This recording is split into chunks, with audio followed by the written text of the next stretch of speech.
It is true that we don't treat the non-Muslim as al-Muslimin.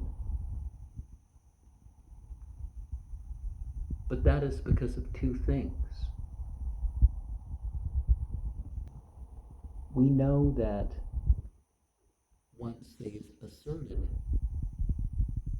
such an identity, we know that there are differences in beliefs and practices. So on that basis alone, we're not dealing with prejudice. Islam isn't just something you can say you're Muslim and you're Muslim. You have to at least do some things. You can't say you're a believer without upholding some things. Now, when we say that people were treated differently because of some group that they claimed, well, actually, one of the things that we need to do is we need to treat the mischievous as different. There's a lot of talk like if somebody claims a particular ethnic group or gender or religion, that you can't criticize them, or it's going to somehow be prejudice against the group. And of course, they really like to isolate nowadays. Oh, this person said something about this person and who is this gender and this color and all this stuff. And it's like, well, that had nothing to do with how they were criticizing them, right? They weren't criticizing them for being that gender or claiming that mere desire or whatever, were they? No. Okay. And even if they were, in my country, almost everybody will remember being a witness to prejudice against multiple groups that they can be classified under.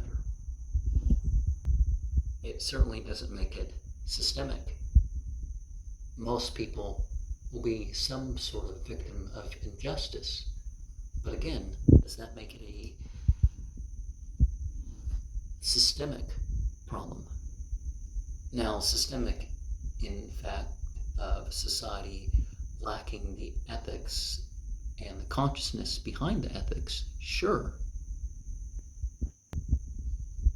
On both sides, we need to deal with the mischief of society. And people need to be honest about their ancestry. If they don't know, they should keep quiet. It will be made known who deserves harsh treatment and who is most sincere. Ease safety is granted to those who claim Islam.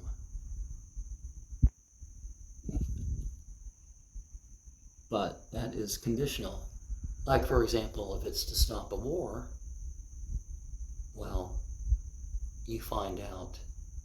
So as long as they do the contact prayers, as long as they give the charitable alms as due, then you just accept them as Muslim. Until it's proven otherwise. So when people talk about, killing apostates or something like that, no. It is people who have broken the terms of peace. They could have decided to claim as being non-Muslims and agreeing on some things, right? So they're not fought for being non-Muslim, but they're given a chance for being Muslim. And if they decide not to be Muslim, then things return to the state in which they were, right? So there's conditional pardons.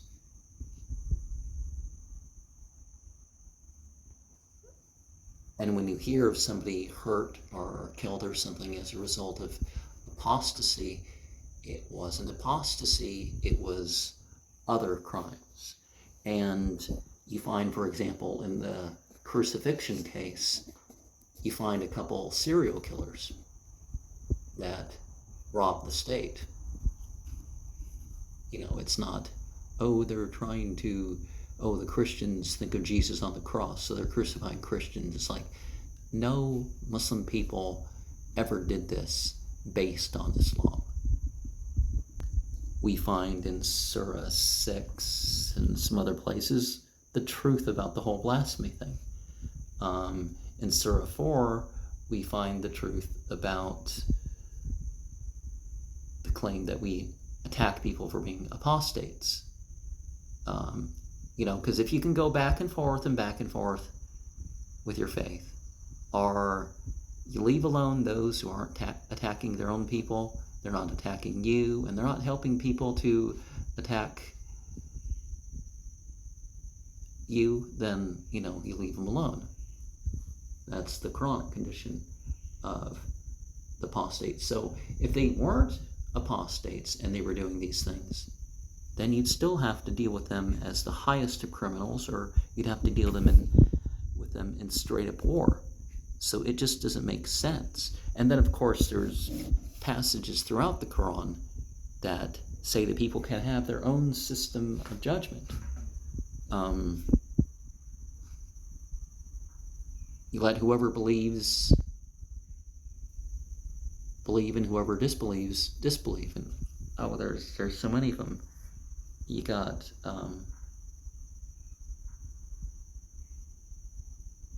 Surah 109, Surah 2, Surah 18.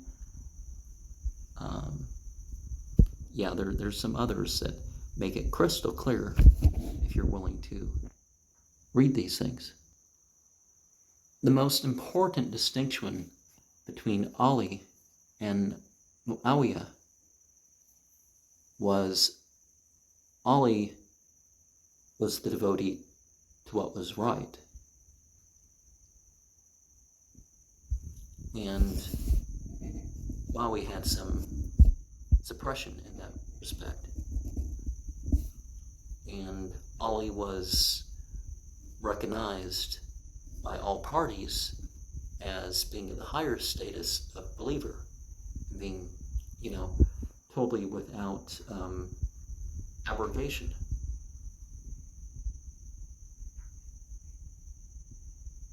And, there's other distinctions that people can point out, and, the ancestry, and people found Ali more attractive or something like that, that's not really important. These latter things are really important.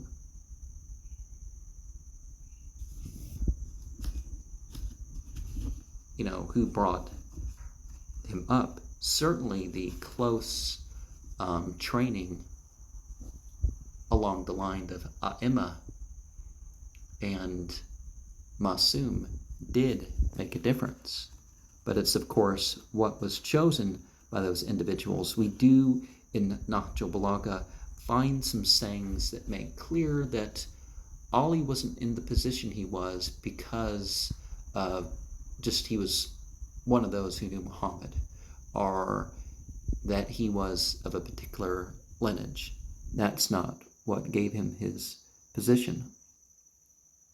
Muhammad was such that when it came to the conquest of Mecca, he could have enslaved the people, but he pardoned them and let them go in a way that would be even better than that. And of course, let's remember that Islam doesn't have the slave raids or the caravan raids or any of these other things that people talk about. If it's people that's taken our property, that's one thing. But we never fought wars for land or slaves or treasure or to force people to convert. That was never part of the Islamic vision.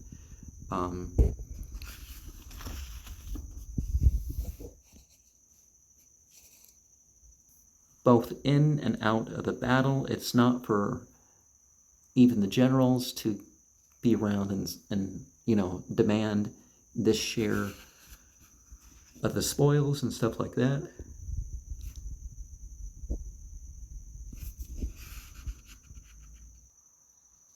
And of course, there's that fifth part, the cums, and the cums is something by which the state is taken care of, and that without fighting, that is given over to have the thing. There's a portion like that too that just straight up becomes the thing of the state.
And let us remember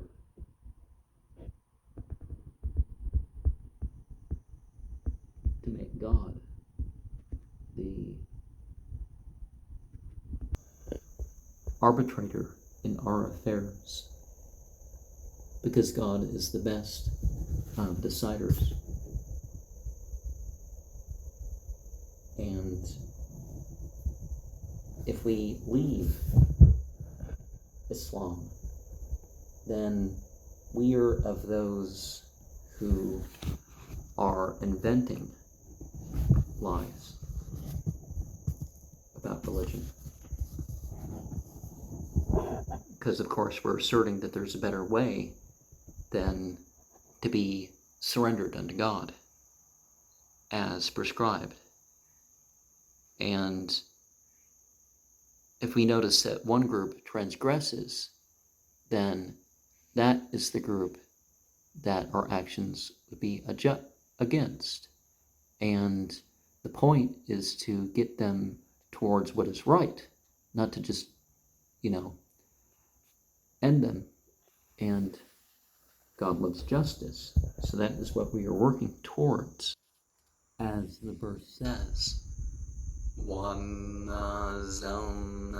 مِنَ السَّمَاءِ مَاءً مُبَارَكًا فَأَنبَتْنَا بِهِ جَنَّاتٍ وَحَبَّ الْحَصِيدِ. And you get the general idea. You might want to see these things better pronounced, but to get the general pronunciation. My pronunciation is a touch stifled right now.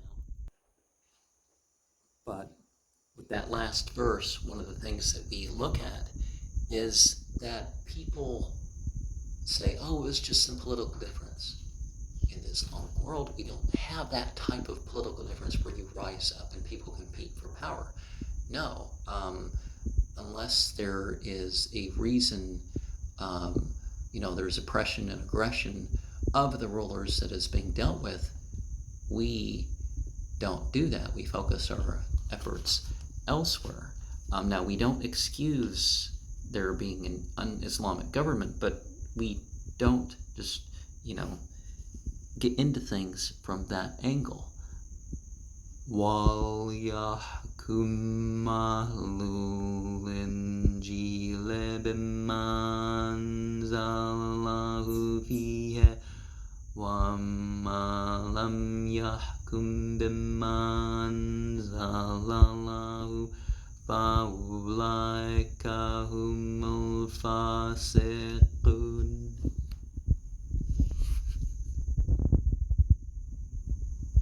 And by analogy, the violations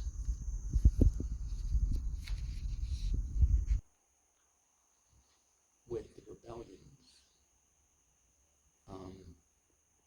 of people in the book, by judging by something other than what they think is, the revelation which was sent. Now you could say that some issues arose with their scripture and they knew it, but why should they throw out the rest of the good stuff? Just like the Revolt of the Angels, Anatole France book, yes, the intellect, if you go after how their intellect is attached to something, that's one thing, but if you affect their sensibilities, then you can mislead them, owe them much more. And of course, then we draw to the verse,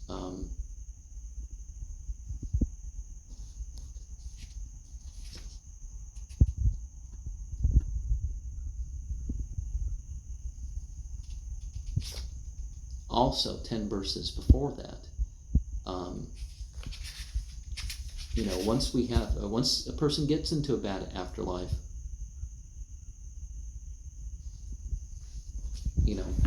if they had multiple times the earth, they wouldn't be, they wouldn't be able to do anything about it.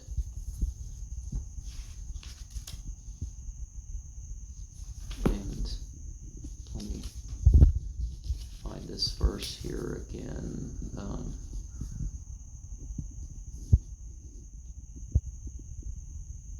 يريدون أن يخرجوا من النار وما هم بخارجين منها ولهم عذاب مقيم.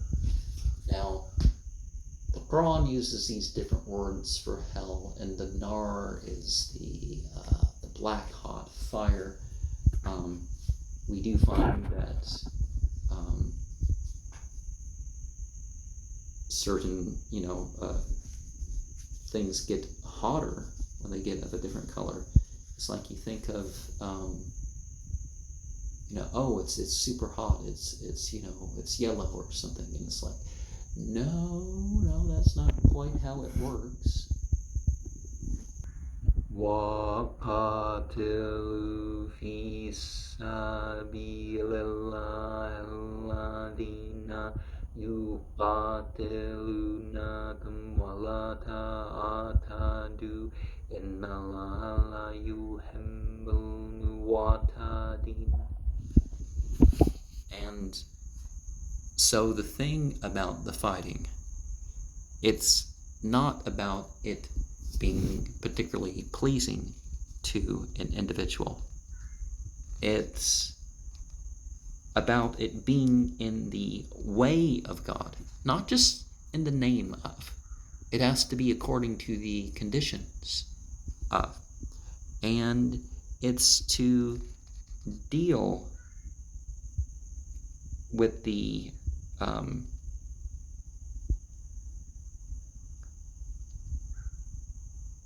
the extremism. It's not a part of extremism. It's to defend oneself and others.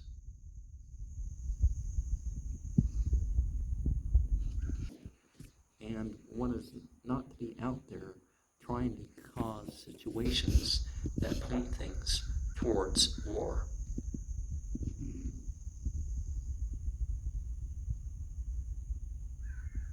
And one can mention the good qualities of leaders as a way of encouraging others. It shouldn't be, they've worked their way up this political party. No, what are the qualities that set these individuals apart? They're not just, spouting words. And when you go out to war, there are some things that should be regarded. One should be careful of the sleep. And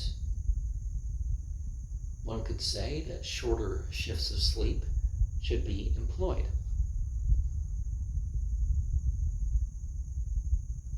And a person should have their weapons ready when they're going to do that. And there should be a camping together so you can't be outnumbered in hands-on combat. And there should be a general spreading out for intelligence gathering. One should figure out strategic positions, but one shouldn't spread oneself too thin. And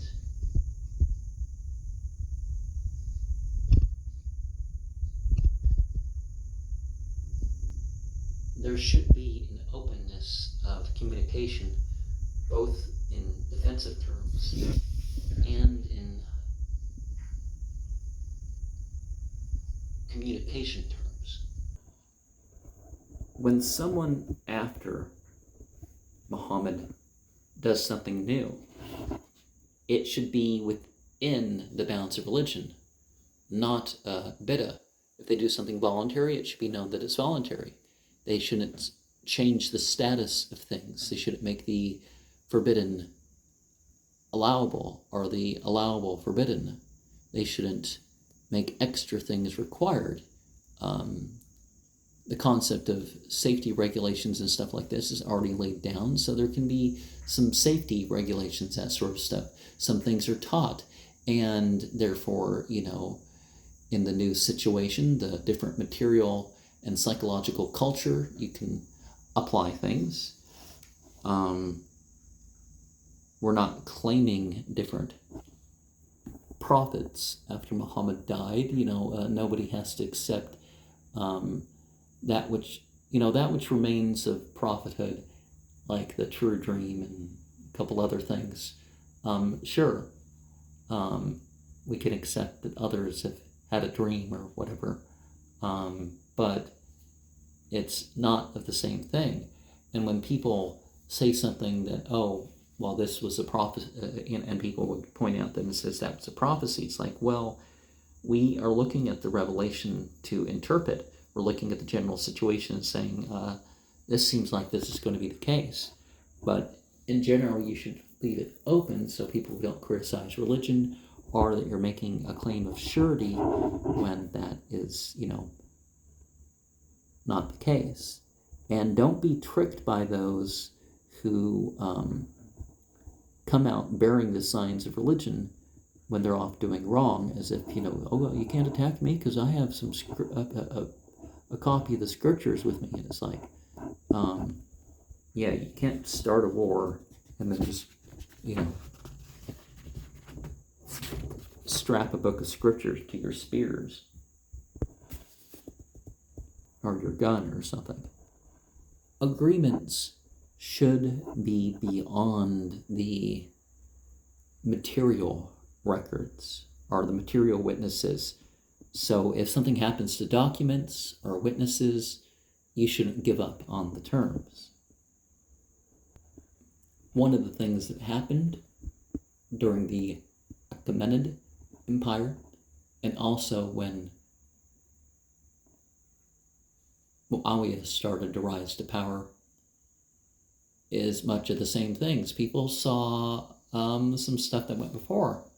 Quraysh, Cyrus the Great, he said 100 years of just rule would virtually end murder and some other stuff in the land.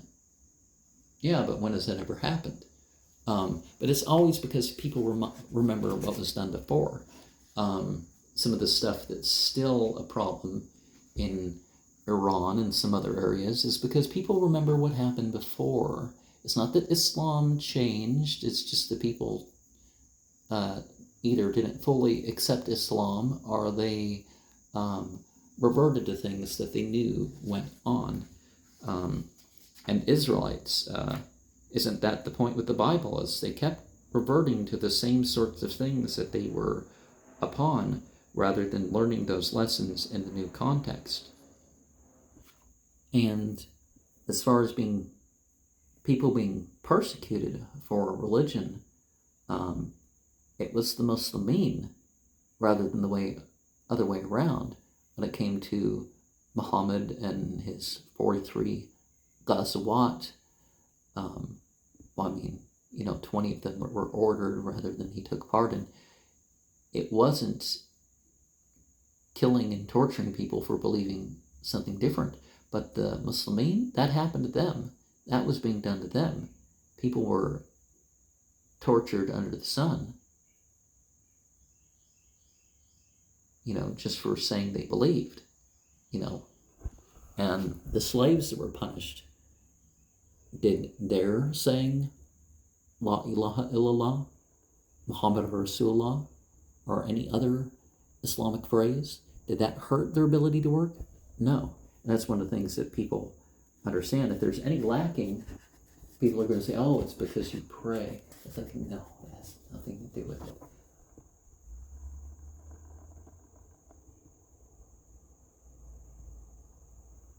And, if one is on a path, it's not so much a threat to you.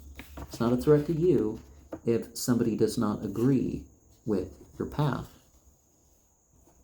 But as far as people making money as professional priests and idol makers and all that stuff, yeah, people feel threatened. I was raised in a church, and the Church of Jesus Christ of Latter-day Saints, and actually the issues that people had with the church was not, to some sense, the popular sense was against, it's different than your typical Baptist or charismatic church. It's different than, just trying to combine the Methodist and the Presbyterian or something like that. They realized it was something different. But really the deal is that wherever they went, they were telling people not to buy the booze, and that hurt business. And, being sober and trying to encourage some aspects of worthiness or whatever, that most women in the world would rather be the second or third or fourth or whatever wife of somebody who's decent to them rather than the only wife of someone who's not. And so there was some of that going on too. Now, a side note about the issue of allegiance.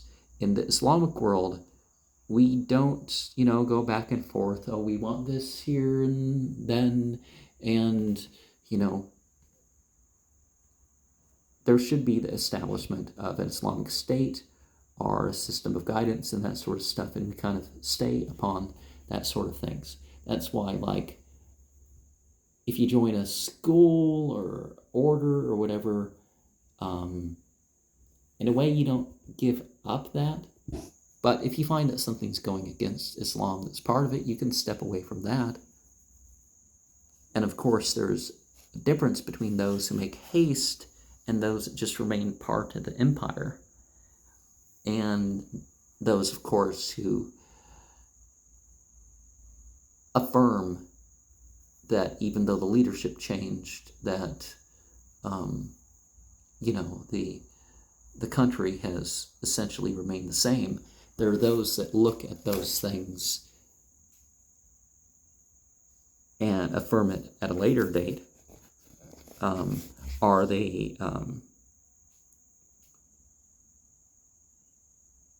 delay for some other reason? So those three groups are looked at as differently. And the common vote matters. When things were given over to the people, Ali and Hussein were definitely chosen to a greater extent that Abu Bakr was chosen. Because remember, an Islamic state rules by consent, but it's not the tyranny of democracy that you try to figure out what is popular and then you rule according to that. Because when you do that, then the rights of the minorities or whatever get trampled upon. Some people took the side of Muawiyah because they thought they were going to lose materially. Some people did because they thought they were going to join, they were going to gain materially. Some people will use up resources when there's a change because they're like, okay, am I going to lose my appointment? Or are they going to choose a different leader now that they have a different main leader or somebody else in the structure? And as much as gathering a larger army is certainly something of importance, we should be careful about who we include because some are more steadfast than others. And some people, even though they're volunteering, should be generally left out of the thing because of their past or current actions. Just like even charity might not be accepted from individuals that have been called out. Rulers should have humble names. They shouldn't be called King of King or Shah of Shah or other such names. And we need to remember that some of the names that we find in the Quran are, well, they're not names, they're terms like Tuba. Even Nimrod is said to be a type of ruler, and Pharaoh and stuff like that. Now, I'm not throwing in the Arabic terms per se, but you get the idea of what's going on. And so after today, the rest of the sermons that I'm going to be given are on the sermons themselves, because I'm finishing here the letter section. And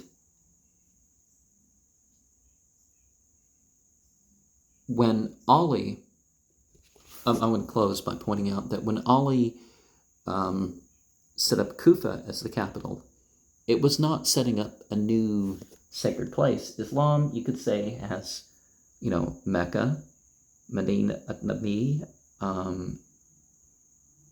the city of the Prophet. Mecca comes from Bacca, which the house of the two souls. Mecca has a little bit different meaning than that, but anyways, you got Mecca, Medina, and Jerusalem. Those are the three sacred places. So that's not what was happening with Kufa and then later Najaf or some other places. Some of this was to protect certain aspects of what the Prophet left behind. In general, it was consciousness.